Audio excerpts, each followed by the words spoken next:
So I sent out a link to the YouTube. We had like 38 people view that, so that was kind of fun. And then also with emails and and locations.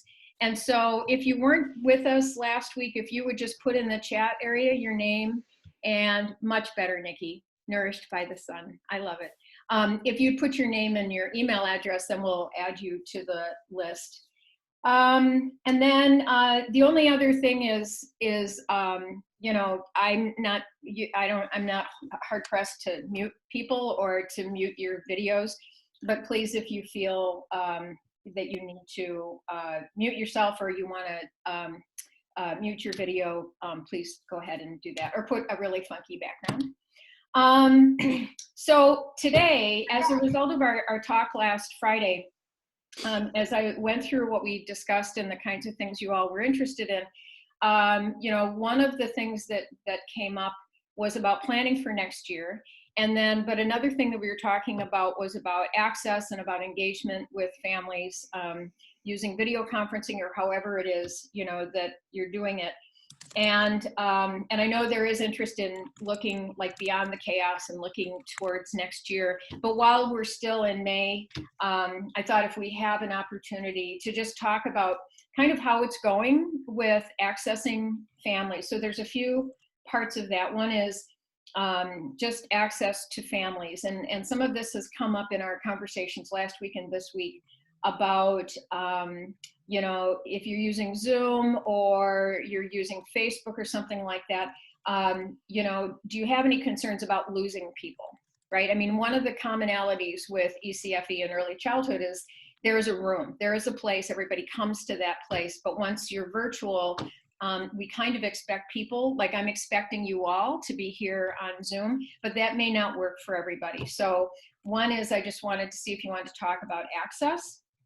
And also another thing that came up related to access was just surely the challenge, you know, that families are having with engaging right now because there's so much going on in their lives. And so just if you wanted to touch on that. Then another thing is less about access and device and people's time and stress and things like that. And then the other piece is just the day-to-day or just the engagement.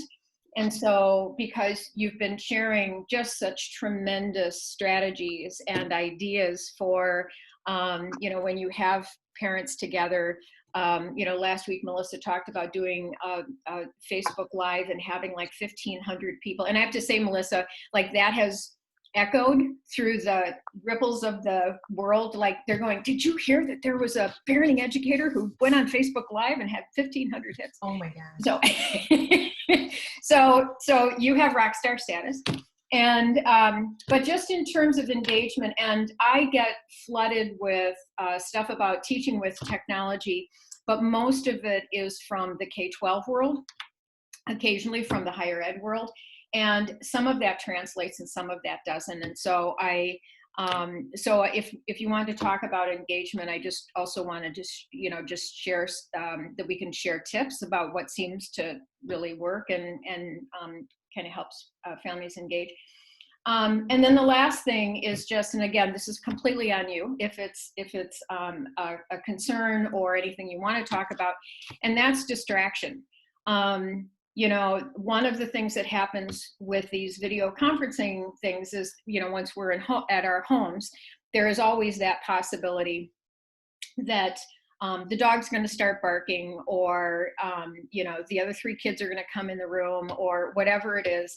And you know, when you're facilitating a session, that can be kind of a delicate thing to try to keep everybody's focus. We're comfortable with how we do that in a face-to-face setting, but you know, sometimes distractions with these video things can be slightly different. Anyway, so those were just some of the things for today that based on our conversation last week. So, so how does that sound? Okay, thumbs up. Show me thumbs up. Use your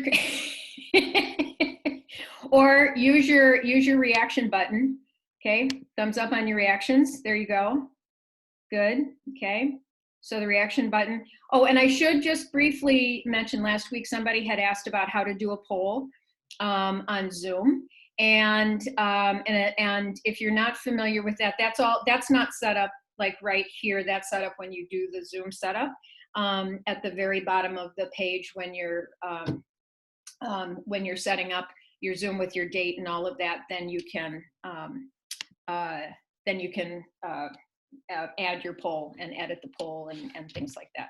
Okay, so let's talk about access first.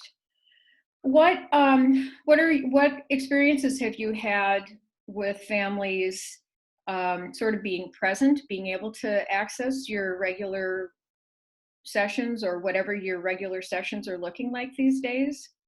Do you have any concerns about access? Again, we'll talk about engagement, but just sort of getting in, getting on, anything like that? I was going to comment, I feel like we have definitely lost some of the people that we might have seen more in person, that this isn't really their type of way of communicating. But on the same factor, I think I've gained people that I've never had access to before as well. Okay. So I think that there's kind of that balance that, you know, tit for tat of it that happens. And so I definitely think that what this has opened my eyes to is that although those in-person classes are super important and need to be happening for those people who need that type of access, I feel like this has opened my eyes to a larger group of people that I wasn't reaching, and I had only minimally tried to previously using like a Schoology one, and I had a few people who were interested in, and because it wasn't successful 5 years ago when I tried it, I gave up on it. And I think now I'm motivated to get that. I'm motivated, the word I used, to get back out there in a technology kind of way to reach those people that I haven't been reaching previously. Interesting. Thanks, Melissa.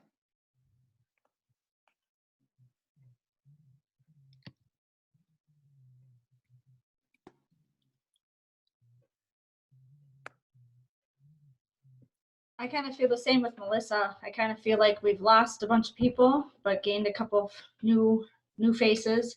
I do mainly emails to my families, just because I didn't want to be the face that they had to come and see at 9 o'clock on Monday morning, right? Like, I wanted them to have the time, because a lot of our families have older kiddos, and so the computer or the iPad or whatever was going to be deemed more for the elementary versus my family. So I wanted to find something that was suited for my whole group. And I looked into Class Dojo, but that's kind of like Seesaw, where you can't respond back to each other. You can only respond to me. So that really didn't work. So that's why I thought, well, let's try email, because email, at least they can respond if they hit reply all. But I'm surprised that a lot of our families have just dropped. And I know it's a stressful time, but even to see them like on Facebook or Instagram is kind of like, I'm surprised you can do that piece of it, but you can't like respond in an email, right? And so that's why I chose email too, is so they could do it on their time at any time that fit into their day. But they seem to be able to do the Instagram and the Facebook like all day, every day, but not respond back to our group. So that's been a frustrating part for me anyway. So when they're on social media, are they more talking to each other? I mean, they're not like meeting as a class or meeting, you know, on their own. It's more you. It's just them doing it. Okay. Yes. Yep.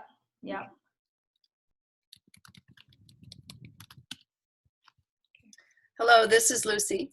I am District 742 St. Cloud parent educator.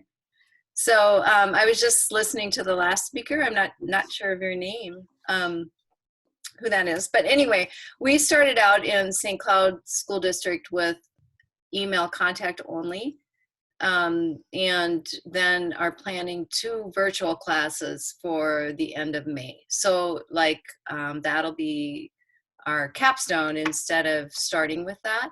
So regarding how families responded to the email, we started out, we borrowed something from one of you, I think from Bloomington, that was called the Cope Grid. and updated that or changed that just a little bit, for our program, and then use that as the foundation. That went out to all of our families the first week of distance learning. And then we continue to work together as teams, as parent educator early childhood teams. And each week, each team would send to each of their classes something that was highlighted from the grid, along with a highlight that the early childhood teacher would choose to add. So, so it usually looked like an email that had just kind of like a simple message. Then we would put the extra stuff in attachments so that they could open the attachment when they had time. So then there would be an attachment from the parent educator, an attachment from the early childhood teacher. And then sometimes there was something else, like if there was a special article or a poster or something that, itself was a great attachment, we would send that. So then some parents would respond each week and say, oh, thank you, I love that. Other parents we haven't really heard anything from, regarding them. So it's different. We've had longer email discussions with some families than with others. Now that we're getting ready we've already sent out the links for the Google Meet classes. We're using Google Meet because that's what our district has asked us to use. We've been asked not to use Zoom, and we don't have access to Seesaw or Schoology through the school district. So Google Meets is what we're using, and just having sent out the links for those meets, of course, we're getting back a few little glitches and things like that. But by Monday, hopefully that should be all worked out. Some families have replied and say, I'm so excited about the Google Meet. Other families have been hesitant. We were also very sensitive to what would it mean to our children to see their teachers on a screen, and how did that feel, and was that appropriate? And some of our families have asked about that too. So we don't really know what it's going to be like for parents and children to join together, but that's what they're being invited to do. And we're going to work with kind of a circle time format with a few little parent check-ins interspersed in that, and expect to have it last about 30 minutes. So we'll see. The first one will be kind of like a test class, and the last one will be, the second and last will be like a virtual celebration of our year. And then we don't know what to do next. We're thinking about all of the things that everybody is thinking about. And we haven't done our brainstorming meeting yet, but that will come up next week, to start figuring out what we might do, either hybrid or all online and so forth. We're very curious, about parents, and are thinking about sending out a survey too. I don't know if anyone's done that yet, about what parents might do. So that's kind of where we're at in St. Cloud, and we're just really excited to see, how the parents respond. Also want to let you know that several of our staff have watched the recordings of these parent educator meetings. I'm not sure if we'll be able to get anybody, and who will be on Wednesday or Friday as we go forth, but we're definitely following this. Thank you very much. Sure, good. Yeah, thank you. Lucy, and a lot of what you've talked about, I think people in this forum today will echo, in terms of families being excited about sort of video conferencing, others having some reluctance. Just the efforts, everybody's just trying new things, kind of looking forward. So you're in very good company, and thank you for sharing. So I'm curious, as you've done your best to outreach to families, do you have a sense of, is anybody tracking kind of who's showing up on a regular basis or using your stuff, or is it just kind of a general, and believe me, I'm not asking this in a way like anything you should be doing. I'm just more curious if the kind of the best that we can do right now is just sort of a general sense of, overall families seem to be coming back. No, overall they seem to be drifting away. It seems to be, as Greta had observed, there seem to be the families that have kind of made more of a financial investment, and they're coming back. And so, you know, how is this kind of at this point, is this just your general sense of who's able to join you and kind of seeing how it goes this spring?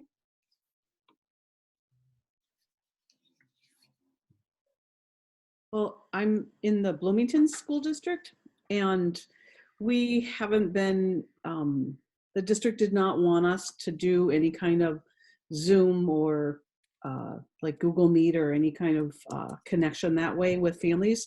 So we're just using Seesaw, and all of the parent educators and early childhood teachers, you know, have made a contact with, or as best that they can, with every family that's been in their classes, and we've got lesson plans for each week, from early childhood and then from parent education, and we just have put it on the Seesaw.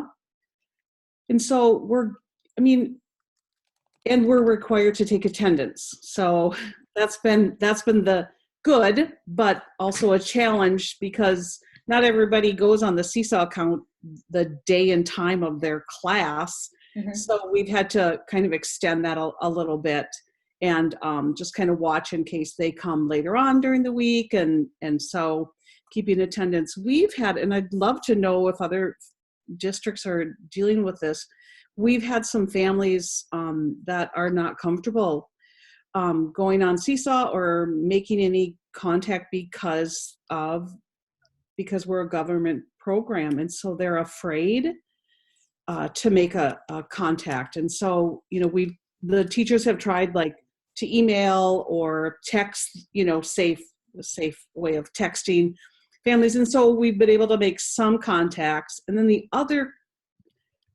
issue that we've had is that you know, some of our families have older children, and they're exhausted. They don't have time. We had, you know, we had one parent that said, I've got 3 older kids. I can't do this. You know, and we're like, that's fine. It's no problem. We just know that we're here. And so I feel like it's kind of been all over the board, you know, different situations that we're dealing with. We did start talking about next fall and what we want to do, and to be ready with a whole variety of ways to do classes, like if we're back full, if we're back partial, if, you know, maybe it's a hybrid situation, they come in a little bit, but then some is distance learning. And so we did our brainstorming this last week, and just trying to filter that out. And then we have a parent educator who is one of our outreach parent educators. And so she is working on, for this summer, what we've done, because we're not going to do summer programming for ECFE, is we have a parenting tip of the week. And so several of the parent educators have written those, and then an early childhood activity. So we'll post those each week, like on Tuesdays or whatever, but that'll go on our website, just to give families that connection that we're still here for you, and we'll see you in the fall. We're just trying to make that connection. So I'm really interested in, you know, learning more about how the Zoom or Google Meet, how that is working, and are you able to, through that, serve all of your families?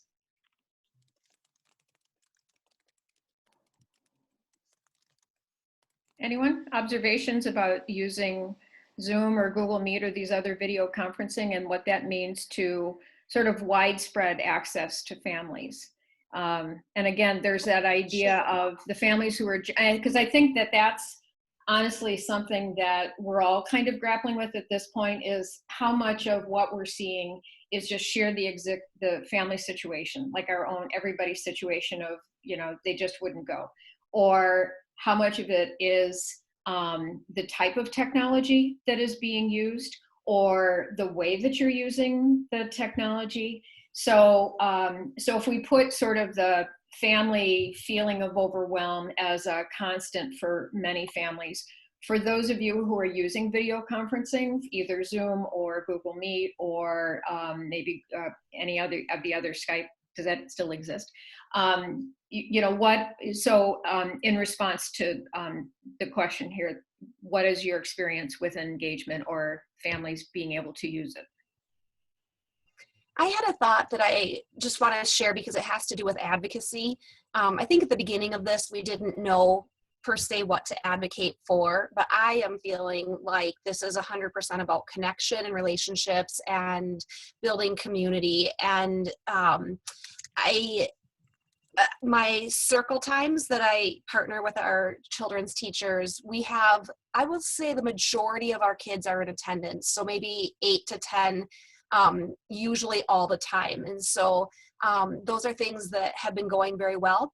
My parent education sessions, I will say, have dropped 40% to 40%.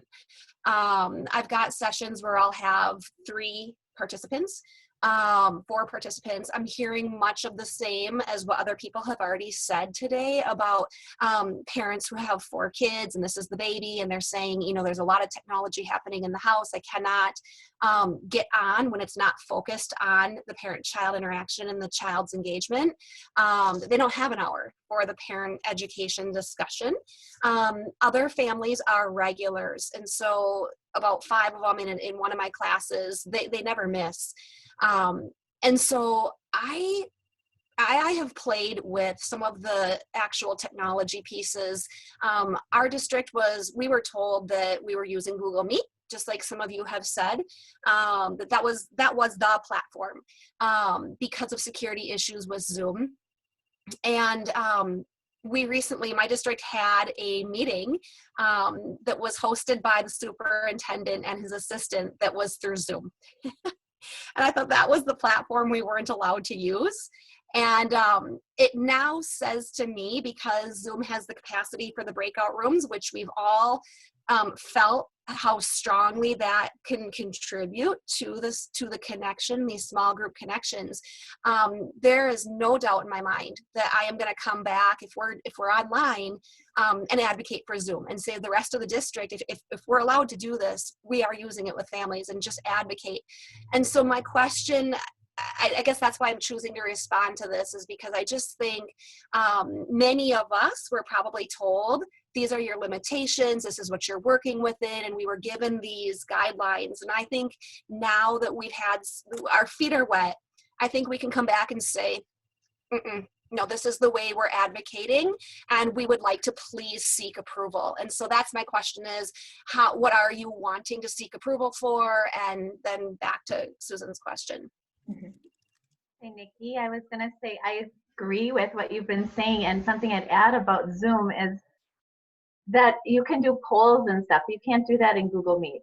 You can't, there's some other pieces to Zoom that make it more creative, and we can do a few more things with. So everything you said, in addition, also the creativity that Zoom allows compared to Google Meet. Google Meet is wonderful. I'm not saying it's not good, but it's missing some of those components, which if we would let them know, maybe they would add. I know that those businesses are really wanting to stay on top of it, but until that happens, I think Zoom has some flexibility. And now that they've added passwords, I think the school districts could take a look at it again, possibly. I don't know, but just a thought. Yeah, I'll just note that the university, we went sort of from Google Hangouts that became Meet to now Zoom, and just yesterday got a message saying that any Zoom meetings from here on, from May 16th on out, had to be password protected or had to have a password included. And there was even a little warning sign on today's meeting for me when I went to open it with, you don't have a password. So my guess is as the school districts are experiencing technologies and they're, is they're going to kind of come over to, yes, they are useful and they can be safe. Yeah. Yes, I wanted to add I'll just respond to the whole Zoom Google Hangout Meets first and then move on to my other point. But I think for effective teaching, Zoom is really important and valuable. There's only so much you can do with Google Hangouts Meet. And so we are in education and also in support with the parents. That's what I wanted to share. I've had good turnouts with my Google Hangouts Meet. I primarily work with English language learners. So the very first week we came back, it was all about learning about getting on. There were phone calls, texts, emails. Then we'd get on and explanations of how this was set up and how this would work. One thing I do want to say that I've heard numerous times, I think is important for us to remember with our role, is I've had many parents say, this is the only time I see anybody else but my family. So I appreciate being able to come on and see me and my classmates and the other parents. And I think we're being very cautious and respectful of them having other responsibilities with their older children and so on. But also we need to think about those responses that some of the parents have said. Yep. Good. Hi, can you hear me? Oh, yep, go ahead, Kim, I'm sorry. Okay. Yeah, and I don't have my video on because I'm up at the cabin and I'm a hot mess. So next time I'll put the video on. But I was just going to say, when we started this whole process, we're all starting from ground zero, having no idea how this is going to go. And so we were trying to figure out, how do we have a balance of enough information, but not too much information so they're overwhelmed? How do we have a balance of live things at a certain time or pre-recorded things? We didn't want to say, just overwhelm families with, here's 25 fun things you can do with your family, because they can get that on Pinterest. And so trying to just be there and be that support. And we have kind of had similar experiences as other people have mentioned, where we've had some classes that have had great turnout, some that have had not so great turnout, and everything in between. Today there's 5, next time there's 1. I mean, all over the board for a lot of the same reasons. They might have other kids. But it just this last week now, we asked our families if they wanted to continue moving into June. And I honestly expected people to say, I think we're good. But we actually heard the opposite. We had a lot of people that were saying yes, because our older kids are going to be done with school. We don't have to worry about that. And we really want this connection and this relationship into summer. So I was actually surprised by those answers. And I'm a parent educator, but I'm not practicing. I'm a coordinator of the program, so I'm not in the classroom or the Google Classroom currently. So I work with Greta, and we have one other parent educator, Angie. So I work alongside them, but I'm not actually doing the Google Meets. But I was just surprised to hear how many families really wanted something more moving into June. I really thought they were going to be kind of weary with that. But we've had good engagement. I think at one point we figured we had 75% engagement of our families, and that could be joining a Google Meet, responding to something, any kind of district initiated outreach or communication that was responded to, we counted as engagement or attendance. So Great. Learning a lot. Yeah.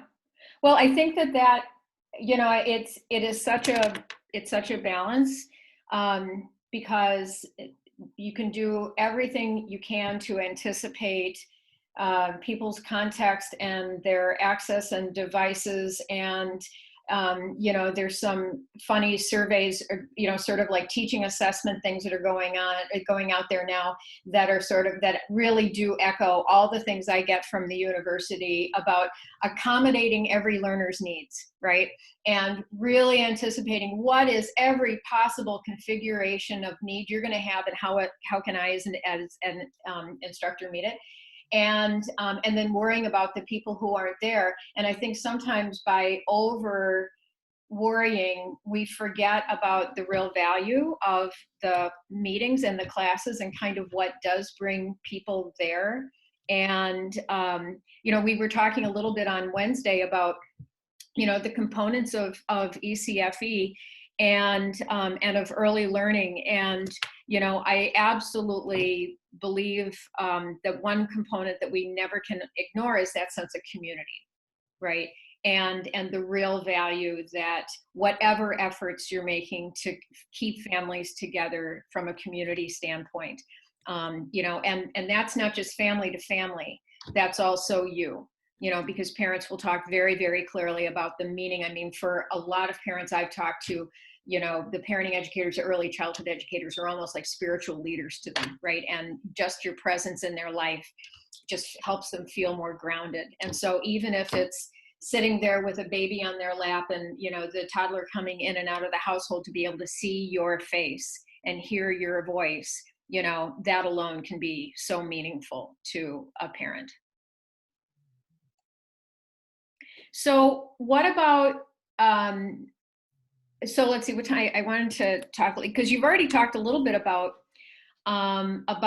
engagement. Let me just quickly ask about this idea of attendance in your districts. Are they kind of just, you'd mentioned with Seesaw that there's a way that people can do attendance and check in and that kind of thing, but that they're not necessarily, I mean, are your school districts okay with kind of this, we're just gonna let whatever happened this spring happen and, you know, and go by sort of non-formal ways of tracking?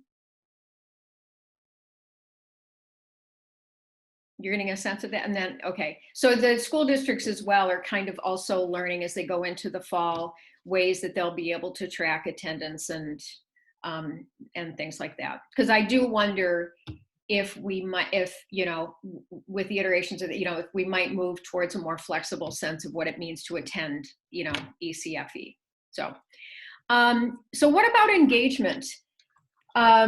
What kinds of things are you doing? You know, Susan Summers in St. Paul last Wednesday was talking about doing, you know, she almost said it apologetically, you know, that for her class in the coming week, she was doing almost like a cooking show. And, you know, she was going to do something with her teenage son, and, you know, but from my perspective, that's more about community. That's more about engaging. That's more about making the Zoom meetings fun and something to come for. And because, you know, we can ram on about whatever the content thing is that we want to talk about, but when people are really overwhelmed, it's not going to sink in. But really what matters to them is that sort of that sense of community. So what are some things that you're doing when you have parents engaged, when you have them together for the 15 minutes, half hour, 45 minutes or whatever, that that you're doing that really seems to be working? Are you doing polls? Are you doing show and tell? Are you, what kinds of activities are you guys doing?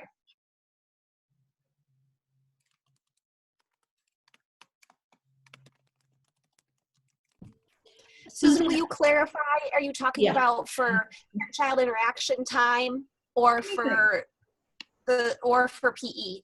Either one. This is your time. I'm just curious about engagement strategies. You know, there's a, so let's see, I'm gonna just share my screen very, very briefly. One of the blogs that I follow is, it's called Mindshift, and they offer teaching strategies. And so let's see, if I go to here and I hit share my screen, here it is. Okay, so as an example, so this is from one of their blogs, and so it's like strategies designed to engage students in synchronous online discussions. And, you know, their suggestions are things like that you give people kind of some shape, you know, about what you're going to be talking about, and there's an expectation. Anyway, so you can see what these 7 are. And, but as I mentioned, you know, a lot of these that I get are when students are like K-12 students, or they're, you know, like college age students. And so we always have to do this translation. And I think some of this works well, you know, is I'm on one with my choir, for instance, that they are very clear. Everybody has to be muted. And thank heaven they're doing that, because it is so much easier to focus when everybody, you know, everybody's mics are off. And, but also that idea about starting with an icebreaker. I mean, I do that anyway. It's just the way I teach. But it is a great way when people are just sort of connecting into a virtual space to kind of get everybody together. And so anyway, so you can see this kind of thing. So I'm going to stop sharing that, and I can certainly, actually, let me just copy the URLs, because I'll share that with you. Anyway, so it's just more that, you know, it's just more, there are always these guidelines about how to do things effectively to engage folks and that sort of thing. So I was just curious, because you all have such wonderful activities and things that you do that keep families coming back week after week after week. So what are you doing with Zoom? What are you doing with Google, whatever it's called now, Meet? Either with kids, parent-children, parents alone? I did one thing this week in some of my twos classes where, because at the beginning when the kids were around and we tried to do circle, it was kind of a hot mess in the beginning, and now it's going really well, and that part they all really look forward to. So the kids are all, in all of my classes, the kids are all there at the beginning, all of those who want to, which is the most of them. And so then the early childhood teacher is just doing a live circle time. And like this week I talked about literacy in books. And so I sent them an email and said, you know, bring one of your child's favorite books and, you know, tell us about it. What do they like about it? And in every class that I did that in, the kids were all there with their book that they picked out. And they all took turns sharing in almost every class. The kid, and that was really, I didn't expect that at all. And that was really a fun way. The parents were really excited about it and the kids were excited about it. And at that point, I didn't expect the kids to really be in on the discussion once I got to that question, but they all waited until they could tell about their book and showed the pictures that they liked. And so that was kind of a fun way to engage the families, that unexpected. I didn't expect the kids to be part of it, but they were, and that worked out well. Wonderful. Thanks, Shelley. Yeah. Thank you. I think I'm talking about the parent-child interaction time, and I'm thinking about the children's teacher and what she did. I'm a part of it as well, but depending on the letter, I think she did shapes, colors. So she would tell the children, okay, I want you to find something in your house that is the color, whatever it is. And the children loved that. And they all, when they were ready for the next one, she said, okay, give a thumbs up when you're ready for the next one. And kids were like, they had their thumb way close to the camera. And it was great. They really, really loved that. And the parents and child were kind of doing it together. So that was really, really fun. I think I tried to be in the parenting room. I tried to be a little reflective as to what might the parents be at the beginning. I was thinking about what might this be like? What might this experience be like? And then try to do some research on that. And so that's what we kind of started with. Well, first of all, when you were talking about the muting, I mean, I think the first few times we're like, you're not on mute, and okay, you mute, no, okay, wait, you know, so, and I like Shelley, I think you were talking about the, having the first children's circle and it was a hot mess. I think we have to be good to ourselves and not worry about that. I mean, we're trying and the families know we're trying, and if we don't try, we can't improve. So we just have to, you know, plan our best and then go for it. But then I was noticing that a lot of the parents were talking a lot about screen time. They're on the screen, they want the screen. So I decided to do some lessons on games that they can make with paper and markers.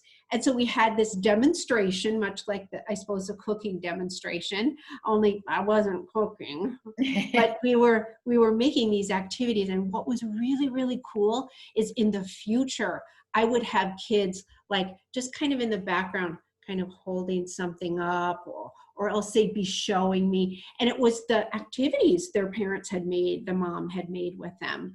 And so those were some of the things that I've been doing, as well as questions. Now kids aren't listening, you know, these kind of stories that they're bringing up. So now I've been touching on that as well. So questions that parents are bringing up.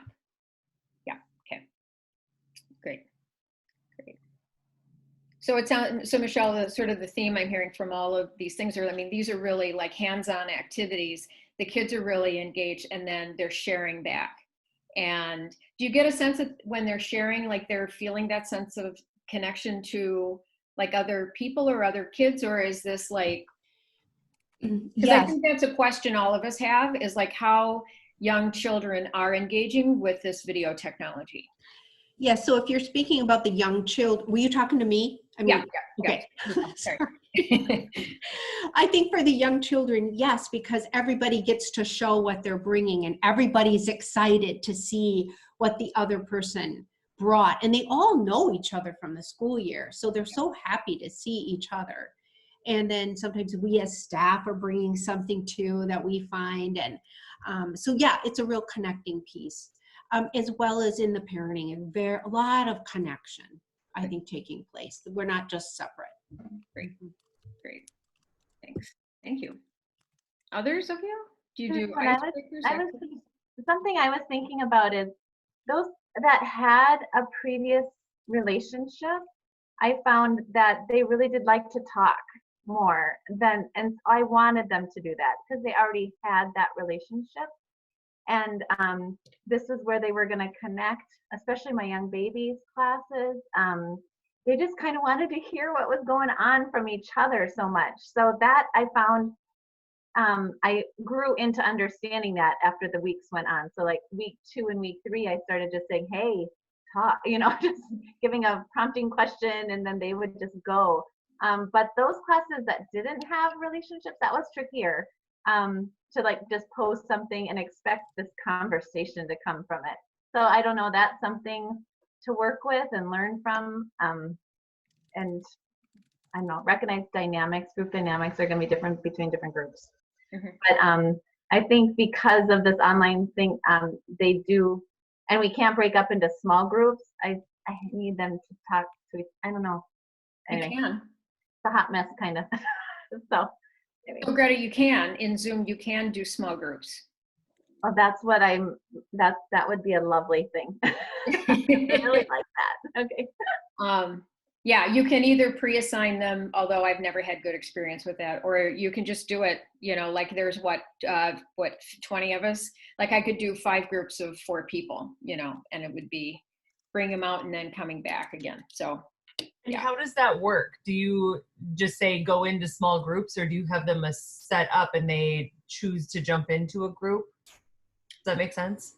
Yeah. So I can, so, you know, like in our classes, I do like maroon, gold, and white groups or something like that.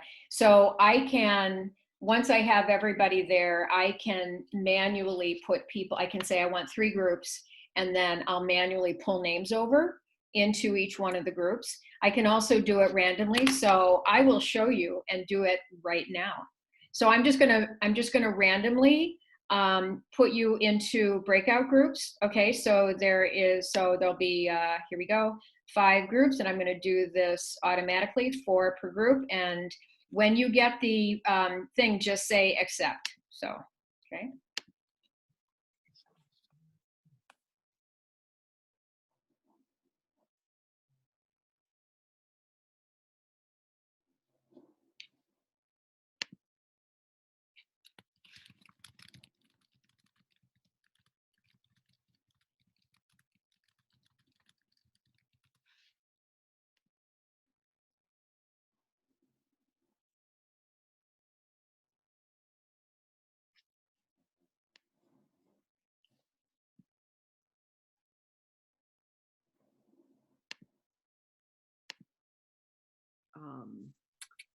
Let us do.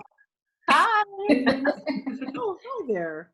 We So like now it. I'm just demonstrating that as the host, like I can visit and And pop in. I love that. And it Oh didn't my take gosh. me very long to get us all into groups. No, look at how quick that that, was. that was amazing. yeah. I still need to be good at it, but I mean, you know. So Did then you- you give direction beforehand so that they know what they're going to discuss when they get here. Did you see my little broadcast message? Mm-mm. Okay, so there was a little broadcast message that I sent to everybody that basically just said for the next minute, please just talk about your weekend plans. Oh, okay. Okay. And, but yeah, so so I could set it up where I could say, here's the prompt. I'd like you to talk about this for the next 5 minutes or whatever. And then I can also broadcast to everybody, letting them know we're going to close the groups now in about 1 minute. And so please come back, and then you can leave the breakout room. So I can either, as the host, close it down myself, or you individually can leave it and come back to the full group. Okay. And can you, Susan, can you jump from group to group? I can. So on my screen, it says leave room. So here, I'll share my screen so you can see this. Okay. And yep, here we go. Okay. So hopefully, I don't know what you're seeing right now. Probably a lot of nothing. So here, let's, oh, I guess you have, what are you seeing? We're seeing Oh, 4 your lessons. desktop. Seeing my desktop? Okay. Anyway, well, that's too bad, because at the that's bottom of it, it just says leave room. Like I have a little button that says leave room. So I'm going to stop sharing so that it, there we go. There. Yeah. So I have the little button at the bottom says leave room. So, all right, I'm going to go back and I'm going to close down the room so you can all come back. Okay. Thank All you. right, so you can get a sense of what it's like. All right, there we go. Leave room and end meeting for all.